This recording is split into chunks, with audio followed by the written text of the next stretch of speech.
bit, I guess, because it's weird. Testing 1 2 3. Testing 1 2 3. Check check. Hello, we're out here at Eagle Pass. Okay.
Thank everybody for being here today. I'm joined by General Seltzer and the Border Czar, Mike Banks. I want to explain to you what Texas is doing at this time to expand our border security capabilities.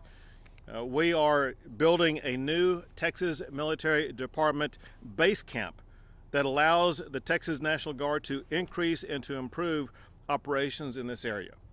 What you see now is the first stage of construction has already begun on what is 80 acres of an area to be built out for this base camp. From your camera view, it goes all the way down the edge of here to those trees, all the way to the back, close to where the river is. On this side, just back behind you, about 50 feet is where it stops.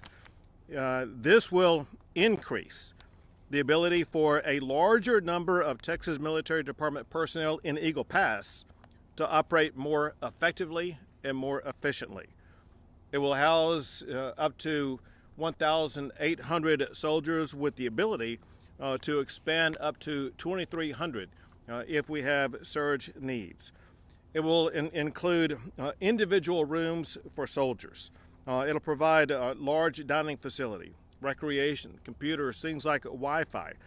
But for now, National Guard have been scattered across this entire region in cramped quarters, away from fellow soldiers and guard, sometimes traveling long distances to be able to do their job. What this is going to do is to dramatically improve the conditions for our soldiers. I want to thank the men and women soldiers behind me right now, as well as their colleagues serving up and down the entire border. Texas would not be able to respond the way that we are responding if it were not for the heroes of the Texas National Guard. Before this effort here, they've been living in conditions that were atypical for military operations. Now, because of the magnitude of what we're doing, because of the need to sustain and actually expand our efforts of what we're doing, it's essential that we build this base camp for these soldiers. It's going to be good for them, improve living conditions, improve the quality of life, and improve and sustain a very strong morale for our soldiers. What this will do, also a little bit more specifically, is going to consolidate our forces. Again, as opposed to being scattered around many different places across this region, they will be operating out of one place. It will amass a large army in a very strategic area. It will increase the speed and flexibility of the Texas National Guard to be able to respond to crossings. We all know what's been going on at Shelby Park. Actually, what's going on at Shelby Park is now less than what was happening a month ago or 2 months ago or a year ago, definitely. But what we need to be able to do, and that is to make sure that the National Guard has the flexibility and the proximity to any type of crossings north or south of Shelby Park, so that they will be able to move swiftly to those locations and be able to impede the ability for anybody to cross illegally. This will organize substantial forces also to expand the razor wire barriers that are going up. In this area, listen, we've seen the effectiveness of the razor wire in Shelby Park, where crossings have gone from 3,000, 4,000, or 5,000 people a day to less than 1% of that crossing illegally per day. And that's because of the effectiveness of the razor wire. Our goal is to make sure that we expand the effectiveness of that razor wire to more areas along this border. Having the soldiers located right here, right by the river, they're going to have the ability to more quickly be able to construct that razor wire barrier. And this will reduce the travel time and costs of current living conditions. Listen, as I pointed out earlier, some people who are in the Guard, they may be 50 miles away, an hour away, having to take an hour of their time to get here, and then an hour of their time to get back home, meaning that basically they have not 24 hours in a day, they have 22 hours in a day, plus 2 hours of travel time. We're going to make their lives better, but also make the National Guard more efficient by having them right here at the scene where they need to be or close to where they need to be. And I want to assure you, and the General can expand upon this in more detail, the cost of this project are going to be minimal. The reason for that is, yes, it's going to cost some money to be able to build this out, but when this is built out, there will be a reduction of the costs that is being incurred already. What's being incurred already in all these hotel rooms and other locations where the Guard are staying is going to be more expensive per person than what it's going to cost to house the Guard here. And so this will improve the quality of conditions and lower the cost of those conditions. So this is going to be a win-win for the National Guard and for the state of Texas. And the last thing I'll say is that the efforts of the National Guard, they're working. Those aren't just my words. Those are the words of experts who have analyzed the data of what's happening on the border here, and they are saying that the resistance that the Texas National Guard has provided is ensuring that there is a reduced number of people crossing the border. So illegal crossings are down, and coincidentally, razor wire barrier is up, and we will continue to muster the efforts that are needed to make sure that Texas does the job that the United States Congress has mandated. The United States Congress has mandated for barriers to be built on the border.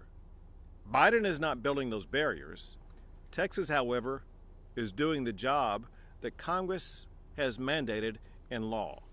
And for that, I want to express my gratitude to the Texas National Guard for stepping up and getting that job done. Now I'm going to call up the Adjutant General, General Seltzer. Thank you, Governor. Good afternoon, everyone. First of all, the Governor is employing every available resource and strategy as he executes his known right to protect and defend the borders of Texas. What I want to say, first of all, is this is an expansion of what we're seeing from the Shelby Park events. We've shut down Shelby Park. This base that we're setting up here, Forward Operating Base Eagle, is an 80-acre complex that extends along the water in the Rio Grande and is situated about 6 miles south of Shelby Park. This base camp allows for the housing of 1,800 troops. As the governor has said, these troops will be housed in their own individual rooms with a minimum of 1,800 square feet of space. There will also be a surge capability for an additional 500 troops. Should we need to deploy the Texas Tactical Border Force to this area, we can deploy and house them right here on the border. In support of our troops, there will be facilities like a 700 seat dining facility. There will be weight and cardio center, a recreation center, and laundry facilities. To take care of our troops, there will be facilities where we can house our medical, psychological health, and also our chaplaincy programs. And for operations, we'll have 3 command posts on site. We'll have weapons storage rooms, vehicle maintenance bays, and also a FAA regulation helipad. But these are not the only operations that we're expanding under the governor's orders. In the coming weeks, we'll be executing a 4-phased operation to expand north and south of Eagle Pass, putting up additional barriers in order to fortify the border, as the governor has said, to the south and north of Eagle Pass. Additionally, we are adding 3 more fan boats to the river. We're also expanding our drone program and our radar truck capabilities. Again, thank you, Governor, for your leadership. The governor, the Texas Military Department, and the Texas Department of Public Safety, again, is using all available resources and strategy to protect the state of Texas. Thank you, Governor. And now the Texas Borders Czar, Mike Banks. Good afternoon. I think the key thing you want to take away from this is that what we're doing by building this is providing a better quality of life for the soldiers. We're doing it, saving the taxpayers of Texas at the same time, while ensuring that we become even more efficient by having more time on target with these soldiers. So I want to talk about that. And then I want to talk about the numbers just for a minute. All right, prior to coming on, as many of you have heard, I spent many years in the Border Patrol, well over 23 years. And if you would have told me that Texas was going to be able to achieve what they've achieved just in the last year alone, I wouldn't have believed it. I wouldn't have believed it myself, right? Even knowing what my capabilities are.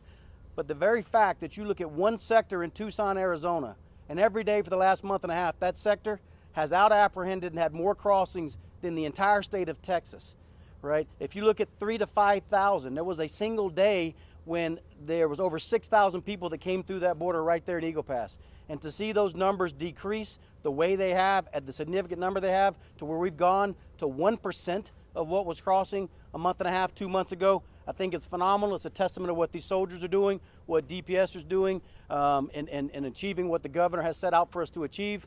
And so I think what you're going to see is we're doing what you call gain, maintain, and expand. We've gained control of this area. Now we're going to maintain that control as we continue to expand those operations to bring that same level of reduction across the border in the state of Texas. And Governor, I applaud you for your leadership and the moral courage to stand up and do what this administration is not doing. It's just absolutely absurd to believe that we have to fight the federal government daily. You know, so it's either do the job that you've been mandated by Congress to do as the federal government, or just get out of the way and let us get it done, because Texas is going to protect Texas. And I thank you for that, Governor. Thank you to Mike Banks, the Texas Border Czar, who, as you all know, and he just said, he served in the Border Patrol for 23 years. But the point I want to make is just during his time here today, he has spent more time on the border as Border Czar of Texas than Kamala Harris, the federal Border Czar, has spent on the border in Texas. Last thing is, once again, I want to express my gratitude to General Seltzer and the Texas National Guard for going above and beyond to make sure that they are showing the way that Texas will defend itself from the lawlessness that's been created by Joe Biden's refusal to follow the laws of the United States Congress and secure our border. I'll take a few questions.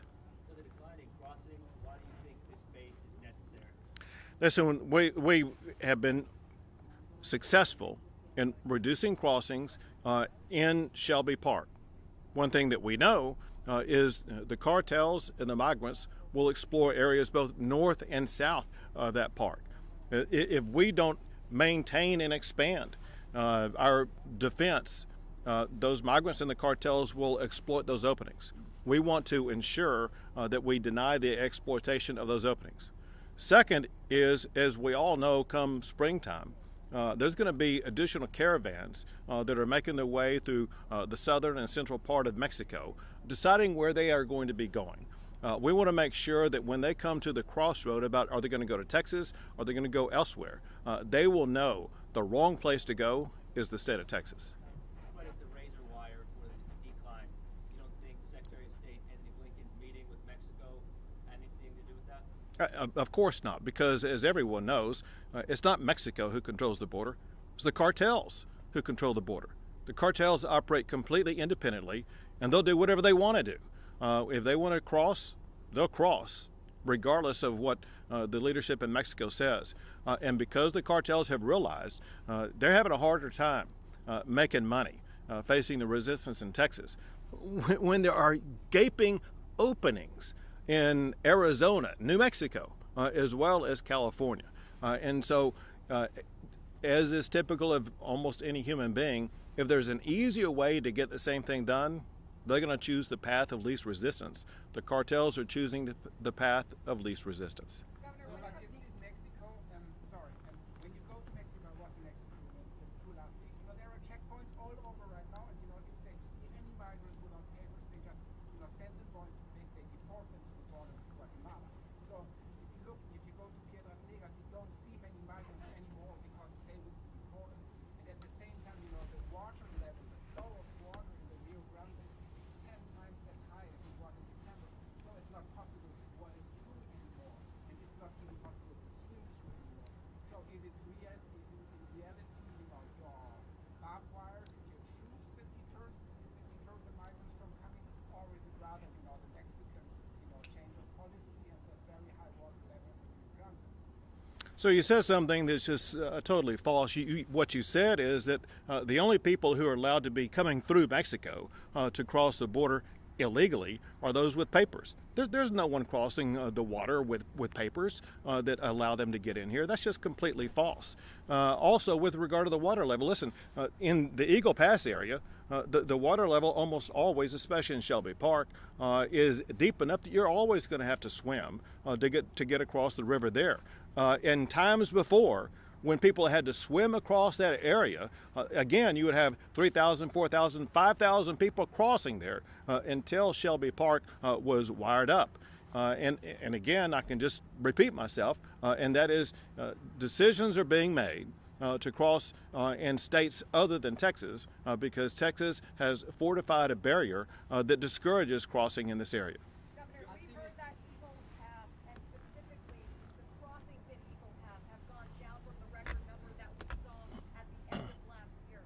I know Shelby Park has been a big epicenter focal point for you all, but with the upcoming eclipse, I know that the city had planned to use it for a festival, millions of dollars put into it. Have there been any discussions with the city about the possibility of the park going back to the city if the crossings stay as low as they are? Right, not that I know of. Two more questions? The activists from Eagle Pass is saying that Shelby Park had to be open because they pay taxes for that. What's your response? So I've been down in Shelby Park several times in the past 10 days. And it is wired shut from illegal immigrants crossing. But every single time that I've been there, I've been through the areas on both sides of the bridge that have a golf course. And there have been golfers out golfing on that golf course being able to use the park for the purpose for which it was intended. Last question. Governor Abbott, how will you ensure that the state will keep National Guard troops safe, not being stretched too thin? And over the last few months, there's been reports that have shown at least 2 guardsmen have committed suicide on the Laredo alone. What resources are available as you continue to add personnel? I will let General Seltzer add more about what resources will be available, but a couple of things about that. One is one thing that this area will be able to do. It will be able to accommodate more National Guard to make sure that we will be able to respond. But as General Seltzer already pointed out, because of the resources that are going to be available at this base, is for one going to improve morale, is going to provide both mental health and physical health care, so that where these soldiers are living, they're going to have access to the treatment and camaraderie they need in order to be an even more effective soldier. With regard to the specific strategies addressing mental health, I'll allow General Seltzer to provide that answer. Yes, thank you for the question. Obviously, every suicide is a tragedy, and especially when it comes inside our Guard family. As the governor has said, consolidation on this base will allow us to consolidate our very robust psychological health program. Between our medical doctors, our chaplains, and our psychological health people, we form a mesh network that works to take care of our soldiers and identify anybody who may be having problems. So again, just reiterating what the governor said, this base is an example of how we can pool our resources to better improve the care for our soldiers and airmen. Lastly, Thank you guys. No, sorry, thank you. No, thank you. We've taken our questions. Was it going to be completed? So it's being completed in phases. So by mid-April, we'll have a 300-bed capacity, and then we'll add 300. Basically, the phasing is 300 additional beds every 30 days. All right. Thank y'all. Thank y'all again. Appreciate it. Yes, sir.